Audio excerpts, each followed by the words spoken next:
Welcome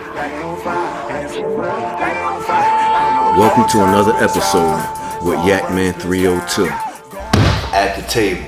Welcome back to another episode of Yakman302 at the table, where you either at the table or you on the menu. And today's special guest here is Goodz the Animal. Yeah, what's up? That's what's up, man. I'm really like honored and it's a pleasure to have you here, Appreciate it, man.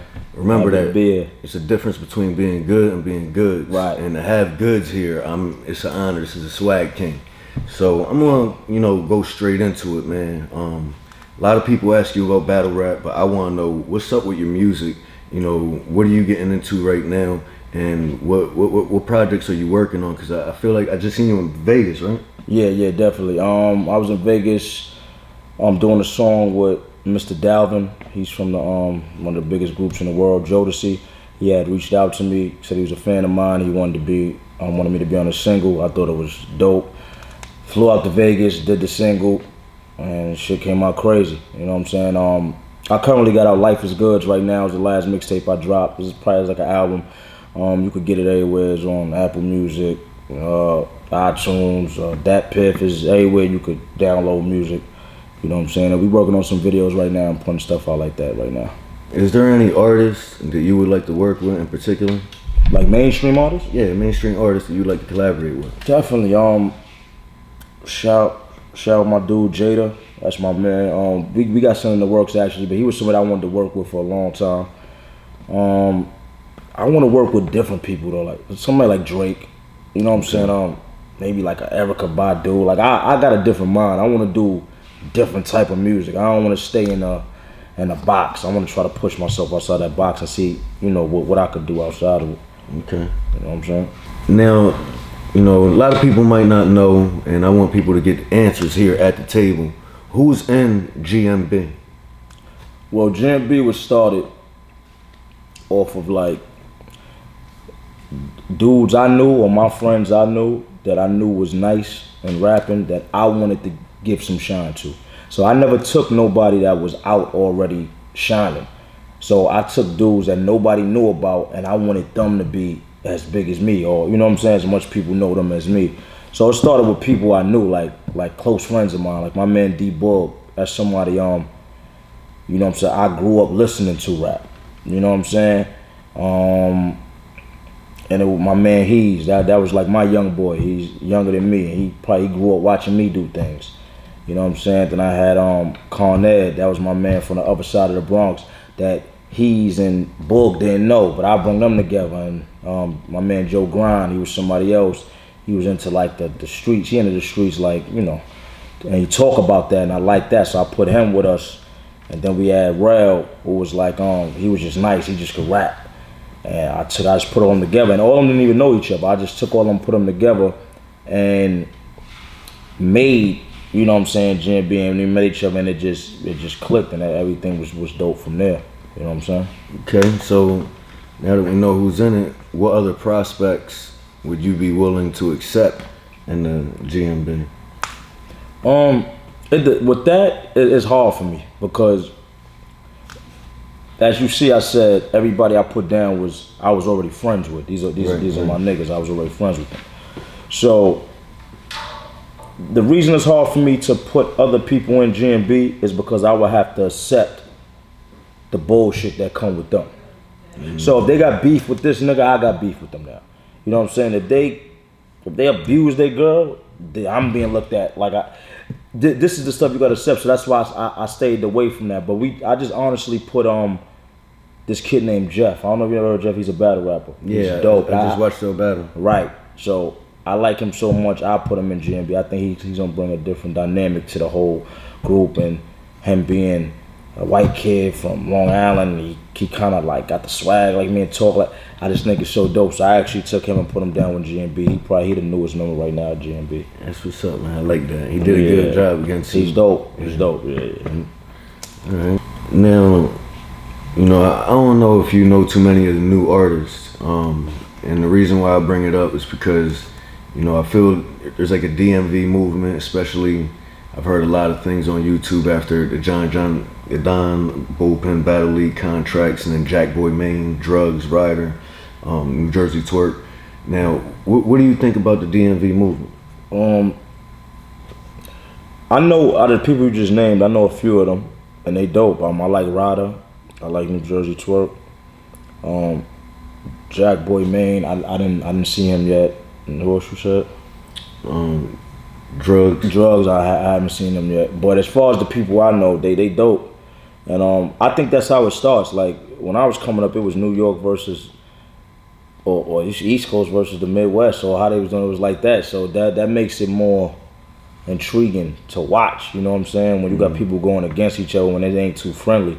You know what I'm saying? That's why I fuck with Verb so much, because when he came in, he made the Midwest movement. He did that. Right. You know what I'm saying? In battle rap. And it was like niggas hated him, but it was so dope. It's like it just made rivals. So it was us against them. You know what I'm saying? So I think that's dope in battle rap period, or in the hip hop period, as long as it ain't nothing violent and you just it's just competition in rap. I feel like it's dope. So I feel like that's dope. You know, the DMV probably don't get known for a lot of stuff, so I feel like that's dope that you got them boys coming out from there and they doing them. Yeah, actually they were here yesterday at the table, and I brought up a battle about Geechee Gotti and them going against guys from the West Coast. So maybe they could go out Cali and KG the Poet set something up, and it could be West Coast versus DMV, just to start another rivalry of more battles. Dope. More chapters. But what do you think about Geechee Gotti? Now that I asked them, I might as well ask you. Have you even know who he is? Nah. Okay. Hey, that's it. Who's Geechee Gotti? That's what happens when different tiers. He don't even really. Yeah. And it's not that. I'm not into for me to watch a battle. It has to be a battle I want to see. You know what I'm saying? It has to be something to catch me. Or if somebody hit me up and said, "Yo, watch this battle. This battle is dope." You know what I'm saying? Because I feel like, and the reason it's like that is because I feel like the new guys don't sell themselves. Okay. So if you sold yourself, I would know who you are, would want to watch you. But if you just rap, I got too much going on in my life to, you know what I'm saying, I'm going to go sit down and watch whoever. If I don't know. Now, if you sold yourself, y'all was doing blogs, coming at each other, and I kill this man, and y'all sold yourself and made yourself more than just a battle rapper, and you made people want to see y'all. Or made me like want to know, yo, this guy here I'm talking, I see him on this blog, he got personality to him, and now I want to see who he is. Then I would watch it. But other than that, It's just like a lot of these dudes just be the same to me. They just can rap. That's where you gotta learn how to market yourself and obtain the services of Omar Casillas Consultations LLC, Yakman302. I mean, it makes a whole lot of sense. That's what you do. I'll put you on there. Or if you need help to watch you. Yeah, but that's the truth though, but a lot of people, a lot, especially like the new battle rappers coming up, they got too much pride to take a hand or take help. Right. You know what I'm saying? I feel like a lot of these dudes need battle rap A&Rs. Yeah. To put them in the right direction to do certain stuff, because the way they moving be wrong, and they could be dead nice, and then the way they moving is wrong. So now your brand is not as big as it should be because of the moves you made. So. Right. That's important. Marketing is an important key to the game. Now, you've been taking a lot of battles lately, but also preserving yourself because they're one-rounders. Are you saving yourself for, a big battle other than your upcoming battle with Clips June 24th? Yeah, definitely. The fans always say to me they want to see more battles from me. It's like, I feel like battle rap had dropped for a little minute, and it's because there wasn't no consistency from the top dudes. So I feel like every top dude that came back, they didn't put on a good performance. Mm-hmm. So my thing to come back for T-Top, and it's like every time they came back against a new dude, the new dude beat them, or they didn't look good. Right. So I wasn't gonna let that happen. So this is my way of giving the fans more battles and still preserving myself, like you said, for when I got a big battle coming up. You know what I'm saying? Because if I'm not interested in battling, I'm not gonna perform as well as, you know what I'm saying, I should. So that's why I do one rounds, because I could be interested for one round. Mm-hmm. But if it's not a dude that grabs me and makes me want to battle him, then I'm not going to be interested for 3-4 rounds. Okay. So I just won't do it, and you'll get a bad performance. I feel that's where a lot of the battle rappers mess up at. So yeah. So you kind of play to your competition. It's almost like when you're playing someone in basketball and they're not that good, you just don't give your best. So who would be, let's say, on your kill list? Who do you feel like you would like to battle that would bring that energy, the best out of Goodz? Right now, we looking at maybe Lux. Okay. Maybe Lux. We're looking at Lux. I think that'll be a big battle. I think it got a little history there. I like battles like that make sense. You know what I'm saying? That makes sense. It was Surf. We was looking at Surf for Summer Madness, but you know his situation. You know what I'm saying? I hope everything work out for him. But he in a situation right now. Yeah. So that was gonna be the next battle. But now we looking at maybe Lux. You know, Lux had threw a shot at me in the Clips battle. I threw a shot back at him versus T-Top. And yeah, so that might be, that's like the next. Outside of that, I don't really know. When they come along, I'll know. But ain't nobody really moves me to wanna to battle. What about Hollow? Rematch? Yeah, I would do that. Hollow kind of made it clear he wouldn't do it though. Okay. You know what I'm saying? I think and I don't think he needs to. I think I understand from his point he don't need to. I mean he won that battle. If you want to say off a forfeit, I forfeited the battle. As far as the going into the battle though, it was 1-1 going into the third round, and me, you know what I'm saying, the shit that happened, kind of forfeited the battle. So he don't need to take that battle over. I think it'd be dope though. I mean, I would do it. You know what I'm saying? Speak on that situation that happened at the battle. What happened afterwards? Like, I want to know what happened after the battle. Well, it was somebody in the crowd. You know, you get hecklers, right? So this is early Smack days. That was the first ever event where you couldn't get in the building. That was the first known. Okay. You couldn't get in the building. Me and Hollow was the first people to do that. You know what I'm saying? Where I think Mano came there, Joel Santana, who else? A couple of people came. They couldn't even get in. Damn, that's crazy. So that we was the first people to do that.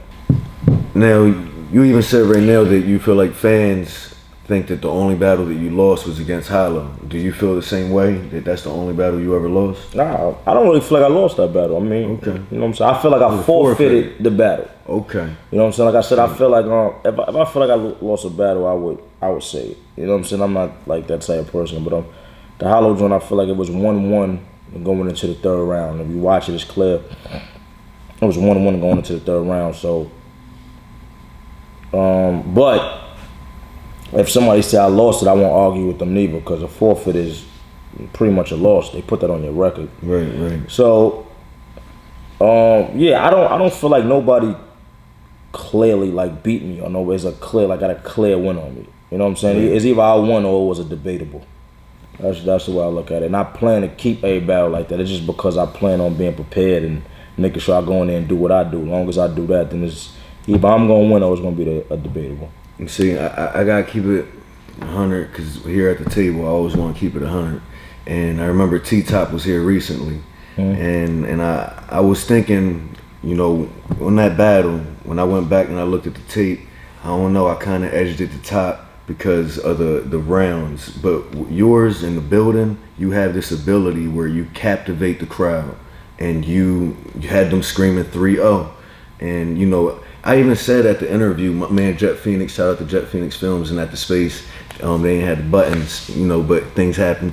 I was saying that when Goodz hears my opinion, he's gonna say, I don't give a fuck about what Yakman302 thinks at the table, you know, because I was watching your battle with No. I feel like everybody got an opinion. I feel like maybe you're a little too high right now, but it's cool. But with that being said, the battle was shown in the building, and it was also shown on camera. Right. So all the people that wasn't in the building saw it on camera. Right. So for the people that say T-Top won, that's their opinion. You know what I'm saying? But it's about 80-20 right now. People saying I won, I got 80%. People saying he won 20%. So that's what you go off of. I go off of that, and I go off the bloggers, because the blog. So if you got the main bloggers, if you got 5 of them, right, and they got split decisions, I see, or you got 6 of them, and I see 3 say this person won and 3 say this person won, then I know it was a good battle.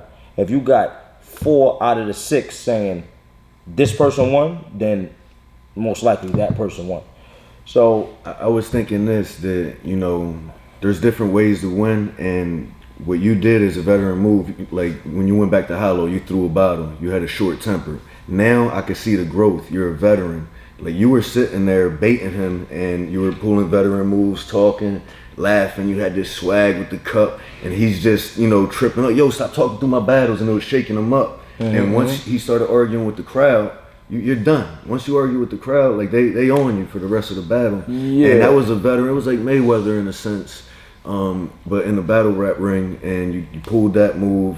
You always got the swag where you get the crowd, and you really win off of swagger alone. It's crazy. Let me ask you something though. If you think he won, what rounds you gave him? I would think.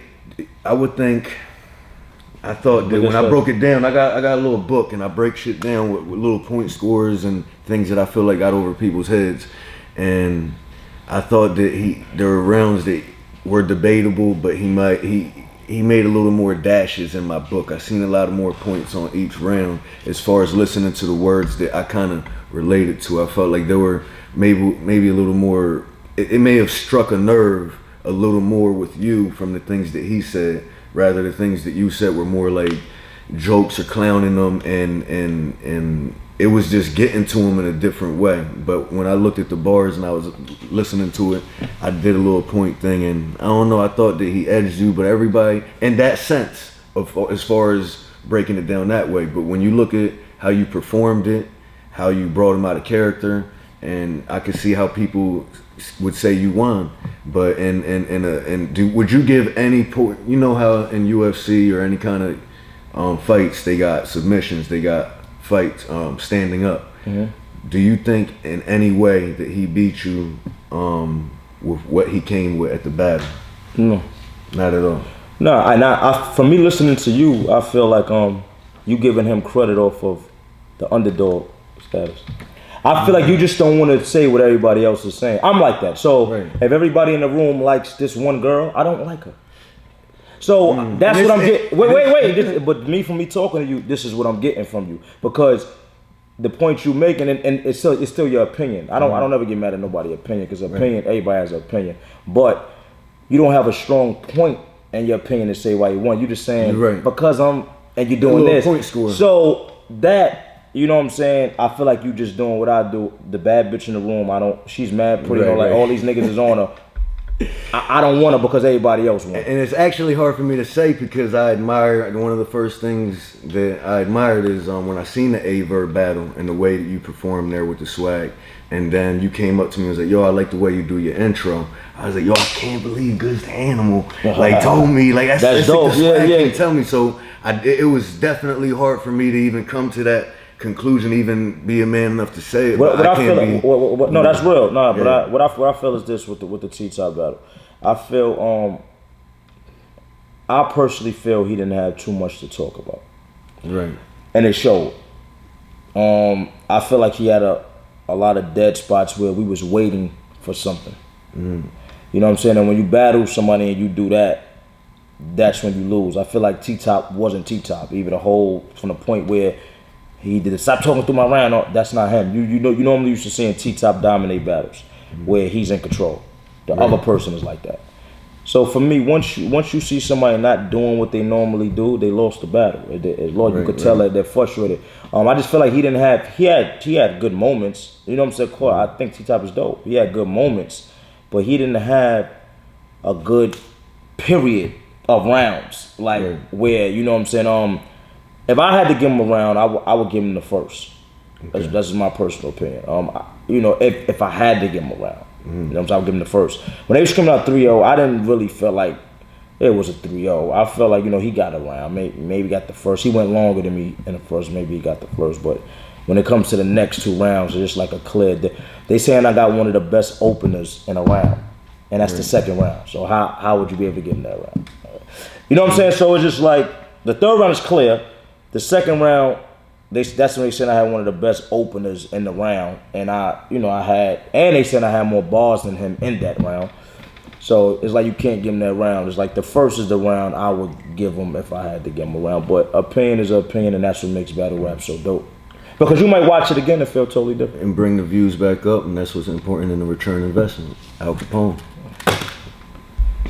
Now you real comical in your blogs. you know, I feel like just like I am with my skit, so we definitely got to work on the skit, come up with an idea. Definitely. But have you ever thought about going on Wildin' Out with Hitman, Clips, Conceited? Yeah, definitely. It's funny because me and Clips always talk about it, and I be telling her, I be like, yo, I think I'm funny, but I don't know if I'm that funny. Nah, you funny. But, corny. Yeah. Corny. Like that shit was crazy. But that's what I'm saying. Clips tell me all the time, like, nah, you bugging, but you definitely can do it. But yeah, I think about it like I'm just waiting for the call, man. I would love to go try out and see what comes of it, and yeah, I think I can see myself there, especially if Hitman a little funny face ass is there. Right. Okay. You know what I'm saying? I'd love But to yeah. see you on the show. I think you'll bring a whole new flavor to it, new swag to it, and you know, it could market it better, open doors for other people. Right. I think that'll be dope though, man. So, Nick, stay tuned. GMD. yeah. Good Yeah. shit. Yep. There you go. Action.